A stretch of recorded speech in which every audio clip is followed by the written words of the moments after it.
S H او چوک اعظم assistant commissioner نے بزرگ والدین اور فیملی کو سڑک پر کھڑا رکھا۔ اے سی نیاز مغل کا کمشنر کو خط لکھ کر کام سے انکاری۔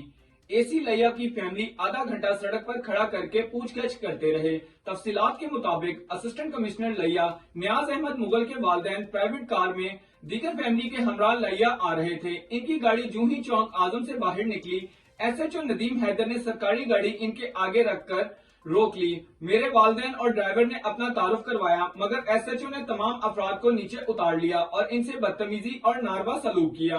ان سے سوالات کرتا رہا۔ اے سی لیا نے کمشنر ڈی جی خان کو لکھے گئے خط میں پولیس کے ساتھ کام کرنے سے انکار کر دیا۔ انہوں نے کہا ہے کہ پولیس کا یہ رویہ انتہائی شرمناک ہے۔ جہاں اے سی لیا کی فیملی کے ساتھ رویہ شرمناک اختیار کیا ہے، وہاں عام عوام کے ساتھ کیا کیا جاتا ہوگا۔